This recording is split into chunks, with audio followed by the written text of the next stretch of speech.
Somewhat unsurprisingly, back-to-back All-Ireland champions Galway claim 5 places on this year's 2018 Electric Ireland Minor Hurling Team of the Year. One of those tasked with picking that Team of the Year joins us in studio now. Michael Fennelly, you're very welcome along to Off the Ball Towers. I want to get to the process of picking this team because it was yourself and Ollie Canning were involved.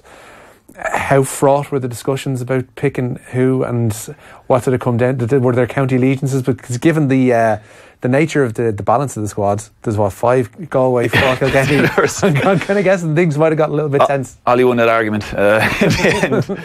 But I know Ollie is genuine as they come and as honest as they come. So no, it was good to be involved with Electric Ireland in picking the Minor All-Star Team. And again, very difficult to do. There's only people happy and people not happy. So very same with the seniors, with the football and the hurling obviously as well. So it was good to do. It's nice to give some recognition to those players as well at that young age of their achievements this year individually. Even though as a team they might not have succeeded, if your own performance was top level, they're getting an award. And there's a lovely night for them next Saturday week on the 29th where they presented the awards, and there'll be a hurler of the year as well on the night presented. How did that championship stack up for you this year? Because I suppose from your own point of view, having stepped away from the Kilkenny panel and now I suppose judging this team this year, you've got 2 hats on essentially. You're looking to judge the Team of the Year, and also you're looking to see from a selfish point of view if there's anything from a Kilkenny perspective that can feed the senior team in the next year or so as well.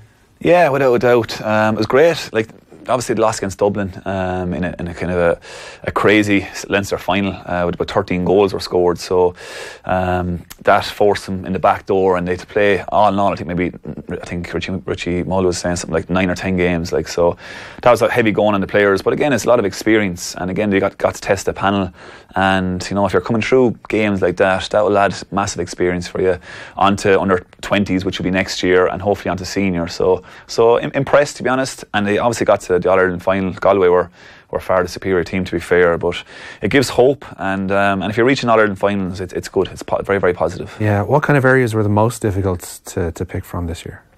The forwards were very tough, because obviously there was high scoring in most of the games. It was a very high scoring championship generally, though. It was, yeah, which again, I suppose, and that's a good thing, maybe. You know, that we've a lot of good forwards coming from all different counties, and Galway always have a really strong minor team. From the years I've been playing and watching, they've always been very strong. I was actually just looking lately enough on their minor count, maybe over the last maybe 20 years. They've won maybe 6 or 7, so they actually haven't took over altogether, but they always seem to be getting there. Thereabouts. And they've always a lightning corner forward who's really a top end player for over the years. So there's always a great talent. Like last year, you had Joe's nephew, who was a huge talent and one to watch out for, obviously, for the coming couple of years. It's a fantastic thing to kind of have that production line, because you would have been known for it down through the years. Galway now are getting known for it too, and we've seen, I suppose, what success at underage level for a Limerick side has done in the past 2-3 years as well, ultimately culminating in them winning the Liam McCarthy just this past September. Yeah, funnily enough, Limerick haven't won the minor in donkey's years, even though they have a strong cohort here of players coming through. So they haven't achieved underage, but they have developed those players, and it has come to fruition in terms of under 21. They have 2 under 21s over the last maybe 3 or 4 years, and also now they have obviously the Liam McCarthy Cup, and they have a really good bunch of players now, and it's a strong, big panel, so plenty of competition for places. John Kiley has him there now, and he really has some good foundations laid, good culture there, and he seems to really have a real hard working panel. And if you have that, that's the foundation of every team's success, and everyone seems to was buying into it. And even like Shane Dowling, who would be normally a starter over the years, was coming on, and he had no animosity in terms of not starting, and obviously he had a huge impact in all those games. So he seems to have all the players level-headed, a lot of young players there, and they would have came through that strength and conditioning kind of academy, that was in existence about maybe 8 to 10 years ago. So that is paying off now, I think, and I've been watching that for the last 5-6 years, and these players are stronger. They're going to be, hopefully, I suppose, for them, preventing injury, which is key, and hopefully get a more of a longevity career out of some of those players. You described a lot of things that ultimately was the backbone of that Kilkenny side that you came up through as well. That level of togetherness, that level of buying into the one message from the manager. I mean, that's something that stood to you throughout that pretty much golden generation that you had there. Yeah, it's those foundations, keeping your feet on the ground, and look, having Brian spearheading that was key to it. If we had another manager, I've no doubt we would not have won half of what we did.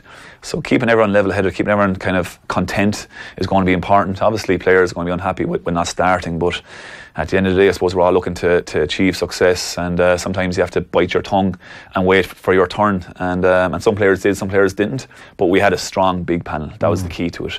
Even at times, I remember Martin Fogarty was a selector with ourselves, and we brought in maybe 3 or 4 fringe players for a training session, as you do in terms of as the year goes on with injuries and that.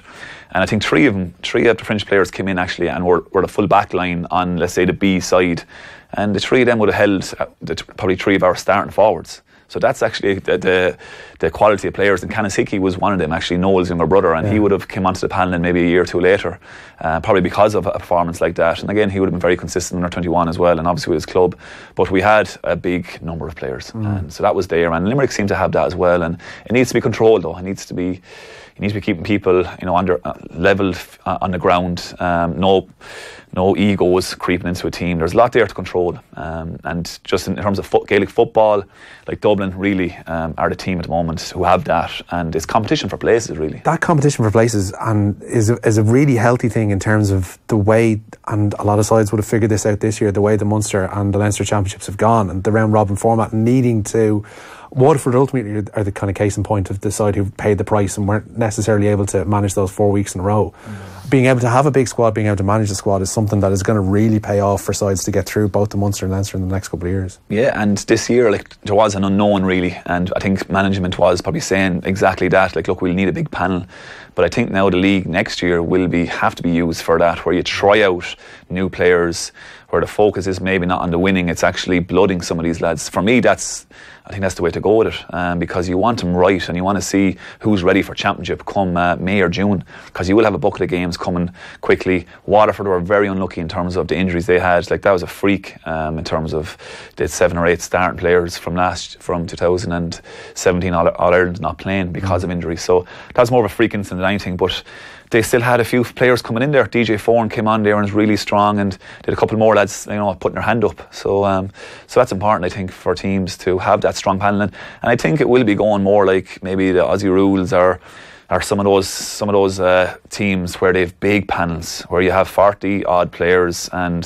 45 players, and you have maybe an academy. Some of them are in an academy or something, because they got to be right too. You can't just bring in someone off the cuff to come in for training, and where the bodies are breaking down, where they're not mentally or physically prepared for it. You very much need the buy-in though from the county and the county board, and to have that set up there. And it will start at least in terms of county representation with the minors, as you mentioned yourself, and then on through the under-21s. And it's something that needs to be sorted out from a very young age. And you almost have to play the long game. I mean, there are counties out there that are starting to do that are starting to talk about building academies, that are starting to talk about strength and conditioning in more serious terms.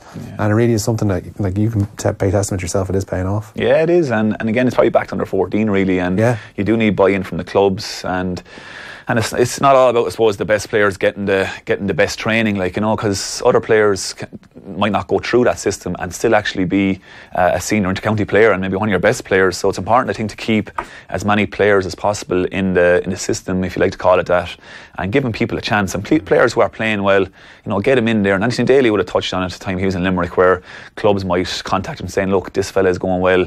And Anthony openly said, look, we'd bring him in for a couple of sessions and see how you go. And that's really important, I think, and not just sticking with academy players or development squads. It's always changing and adapting, and I do think that's the way it's going to go, and it makes sense to me, to be honest. And Limerick have done it 10 years ago, and now they had to wait the bones of 10 years for this to pay off. Well, it kind of shows you're willing to play the long game. This thing can pay off. How was it for your first summer, I suppose, looking on from the sidelines? Because I guess it's going to be one of those years where you're thinking, this is the year where you're thinking, well, this time last year, this time a couple of years ago, I would have been doing X, Y, Z, and everything is bookmarked by certain points in the summer, whereas this year you kind of had it wide open. You did bits and pieces for TV. You're kind of a little bit more freer. Yeah, a bit more freer.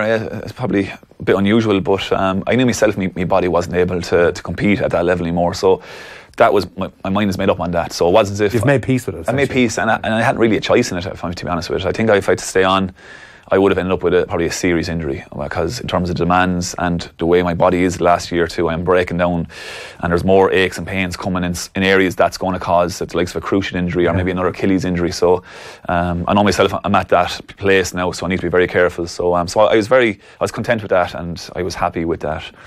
Missing out on the league final with the lads and not getting a trip to Australia in November here now, that was a sore point. But I was in America for the summer. I actually landed in America for the summer. And what were you doing over there? I played hurling, would you believe? Yeah. I tried to play hurling anyway. Were you on the same kind of money that other people are going over there? I wish I was. I wouldn't be here with you. I wouldn't be here if I was. I wouldn't be back yet. I'd be enjoying the high life over there. Yeah. Whereabouts were you? You're over in San Francisco. Very nice. So within the Fina club over there, and I was brilliant. And Michael Rice came over as well with his family, and Shane Pender from Kilkenny as well. We're probably the older crew on that team, the Fina, but Colin Dunford and DJ Foran and a few other boys, Mike Carney and Pendergast as well from Waterford. They're all in the same club too. So it was like a mini Fitzgibbon team, to be honest. So really enjoyed the training, really enjoyed the skill, the pace of it. So it was great social aspect to it as well, and really good crack for the summer. Absolutely, and it kind of is. It takes the weight off, because we saw that ESRI report this week that said, what is it, intercounty players, and you would have been part of this because it's part of 2016 was the people that were surveyed, putting in up to 31 hours a week in terms of commitments. And it doesn't necessarily say training, but commitments towards the intercounty team. That's another job. Yeah, and it's another job that you're not getting paid for. Yeah, it's like that. Was the 31 hours something that you could identify with, or? Yeah, I'd say a couple of years ago, Marty asked me the same question, and I said maybe off the cuff 25 hours per week. Wow. With travel and everything else. And look, it's not all collective. That's 31 hours, and to be specific on it, it's not collective in terms of training. It's gym on your own. It's rehab. It's everything to do with being an intercounty player. Yeah, without doubt. And look, sleep is obviously an important aspect. Nutrition is an important aspect, and players are obviously getting more educated on this area. We're bringing in more people who are educated in terms of coaching the players, and that's all important, because you want to get the best out of the player, and they want to give it their all as well. So it's good that this is coming in, but it is like another job, and it's heavy going. And the scary thing about this is this was 2016. All right now I've no doubt that this is it's ramped up. It's ramped up 5-10%. Yeah. The fact that we have way more games this year, like, oh my God, I'd say players were really going hard at it in even November, December. Whereas normally that's kind of you're doing your own kind of stuff, you're tipping away, and now you're flat out. And the social aspect is completely gone for a lot of teams, and the club level is completely decimated. It's gone. And Tommy Welsh did refer to it there maybe a few months ago in terms of it's not going to exist, soon enough, and it's going to be very poor quality if something's not done. And he's right. The club is forgotten about. Which is scary, and the club has been a problem for years, and it still nothing has been done about it. And if anything, it's gotten worse now this year because of the fixtures with intercounty. And to be honest, as a supporter, the intercounty side of things is brilliant. Going to games, going to home games, going to Cork and these places, up to Salt Hill, brilliant weekends away. The hurling is brilliant, and everyone's enjoying it. But the club is being done away with, and it's and even I find a lot of younger generation of different clubs and different counties, players are not probably as much interested as they used to be back when I was that age, and they're probably more chilled out about things, and they're travelling a bit more maybe, and they're not too pushed maybe about that trickles down to the minors as well, obviously, that you would have picked for this side too. Yeah, to a degree, and you do have some players who are very ambitious and highly motivated. You always have that, but definitely there's a lot more distractions nowadays, I think. And look, whether that's a bad or good thing, I don't know, but it's different. It's definitely people need a more well-rounded life experience. I mean, talking about 31 hours or more probably this year for an intercounty player, it deprives you of a life outside the game. If you don't have a life outside the game, then you're not, living a normal life, really, I guess. Yeah, and look, I even noticed myself this year, family, I'm seeing a lot more of my nephews and nieces and that now, and I'm not running to go somewhere, or I'm not, worried about what meeting or sleep or whatever it may be. I can chill out, and it actually was a relief at times, just to relax, have a drink there without, contemplating, training the following day or worrying about anything. So that definitely was a relief. And I think what you find is, we'll probably develop players younger, and you will see players finishing at around 27, 28. That will be definitely a team if this format continues, and it's no one's fault as such really either. It just needs to be managed better, and the year needs to be a bit shorter, I think, for intercounty players, because it's too long. And you have the league, which is quite serious, and you have the championship, which is a league basis now as well. The two of them can't coincide. I think we're going to head down the route that you probably laid out earlier on, whereby they're going to use it as a proving ground, counties, for players, the league that is, and try and get people, I suppose, to work towards the pinnacle of the summer and work towards the championship. On the management front, I want to get to that as well, because I believe you're doing your studies, a doctorate in leadership, I believe. Yeah, so leadership and coaching behaviours. Yeah, that's I'm a year in now, but so you're one of the forming an orderly queue behind the lad in the peak cap down in Nolan Park. Down Nolan Park. I don't know in terms of because we were talking about this, because we were talking about it in terms of Eddie Brennan going and taking the Leash job, and we were saying that he might have designs on succeeding Cody, and 3-4 years down the line when Cody thinks, we're thinking there's no way that Cody's going to want to step away. He's not that kind of character, or is he? Yeah, it's hard to know, to be honest. It's hard to know what Brian is thinking sometimes, but he played under him for long enough, so you kind of think that you might know what he's thinking. Yeah, oh God, you don't. Really? No, he's closed book. He can be closed enough. Yeah, he'll be closed enough. Obviously, it's a personal thing, really, in terms of whether he stays on or not. But and commitments, obviously. But he loves it, so he's passionate about it. He's highly motivated, and to keep doing it the way he's doing it is you won't ever see it again, I'd say, to be honest. So he's like the Alex Ferguson of soccer, maybe, I'd say. We see it with managers in different sports. I mean, you go past 3-4 years. That's the period when you're thinking about, maybe I might stay in, maybe I might not. And then beyond that, when you're into 5 and 10, then it's your life. Yeah. And I'd imagine for Brian, it's his absolute, he's consumed by this day in and day out. And in these down moments where we're talking about, we're in September now, and into October, and the intercounty thing is not really a concern to anybody. He's still living it, I'd imagine. And he just loves hurling, obviously, and Elsie, his wife, obviously, she's a former Wexford camogie player, and she's big into it as well, and that's obviously a big help. And his 2 sons obviously are fully grown and they're independent now as well, so he loves it just like a lot of people do, and he's very passionate about it, and he enjoys the coaching, and why not keep doing it, if you enjoy it. What is your kind of education leading towards you coaching, or are you looking to do something I'd else? love to coach. It's been there always, in terms of coaching and looking at different coaches and their behaviours and how they handle things, but whether it'd be good or not, I don't know. But at the minute I'm doing this PhD, I want to learn more about it first, and I'd love to get into environments and see what's happening, and assist maybe with player interaction and how coaches come across, because sometimes after saying a speech or saying a few words to players, you might think you're coming across a certain way as a coach, but in fact you're coming across a completely different way. Kind of timely this week, I guess, when you see what's in the news across the news. Exactly, yeah. And at times with our language and with words and our non-verbal behaviour, even, you'd be surprised, and even how you might focus on one person without you even knowing it. Well, everything is subjective, because we were talking about this last week as well. It's no matter every interaction, you might walk away from this interview with a completely different impression of it than I had, and we're both in the same room talking to each other at the same time. Exactly, and I do a nice presentation with managers and companies who do some leadership workshops, and again we put up a picture up on the screen, and so it's a picture that everyone can see, but some people can only see a certain thing, other people can see something else. And I'm like, look, people actually, we all have the same, we're all looking at the same thing here, but we've all different views on it, and that's very important as a coach to realise that, and that your one approach is not maybe the golden one to go with, and there's other ways of getting to the outcome as well. So, and that's an insight into you and Ollie in the judging room for this Electric Ireland minor team as well. Yeah, without a doubt, I have to look at it from his point of view, and I have to potentially agree what he says maybe. And he's a strong personality, we've noticed before when we've had him on. Ollie? Yeah, just a little bit. If he has an opinion, he's sticking to it. That's Galway lads for you now.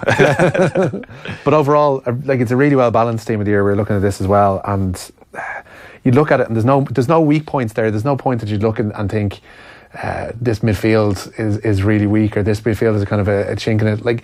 And the spread of teams as well. When you see Dublin having 2 members in there as well, Colin O'Neill, the Limerick side of things getting in there too. I mean, it's nicely balanced amongst the sides at the later stages. Exactly, and look, it's a small little kind of token of how they played this year, and some players might have underperformed this year, and they'll get their chance then maybe 18, 19, and just because you're not making this team or not making the Kilkenny team, Kilkenny minor team, there's still a chance you can actually develop and get better. And some players they spring at different times, and that's really important. My worry is for you is that the All-Star judging panel is usually like a closed book, we don't necessarily know who's on it from year in and year out. You and Canning have 2 big arrows pointing over your heads.